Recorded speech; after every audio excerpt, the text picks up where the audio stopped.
এটা হচ্ছে লাউ পাত্তা। তো এটাকে আমি এখন পকোড়া করব। তো আমি নিয়েছি এখানে ডাল বাটা, মুসুর ডাল বাটা, তার সঙ্গে রসুন বাটা, আদা বাটা, পেঁয়াজ বাটা, লঙ্কা বাটা দিয়ে আমি এটাকে পেস্ট করে নিয়েছি।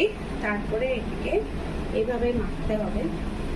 লবণ তো আপনারা যেরকম পরিমাণ মতো খাও, নিজের মতো করে নিতে পারেন। হ্যাঁ ঠিক দিদি বলেছে, তোমরা শুনেছ।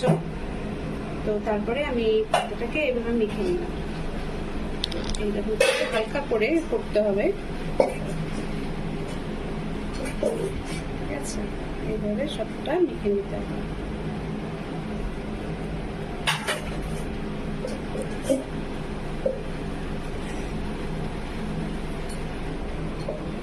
করে রেখেছি, কেটে দাও। আমি এই দেখো সব ছেড়ে দিলাম, ঠিক আছে? খুব একদম লো আওয়াজে এটাকে ভাজতে হবে, যাতে ভেতরে পুরগুলো সম্পূর্ণ ভালোভাবে ভাজা হয়।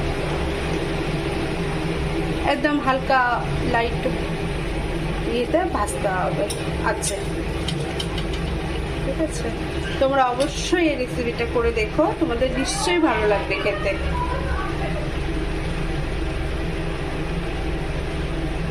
এইভাবে লাল লাল হয়ে গেছে,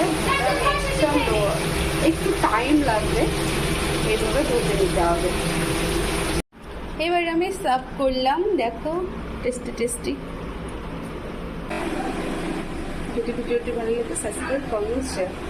টাটা, আবার পরে ভিডিওতে দেখা হবে।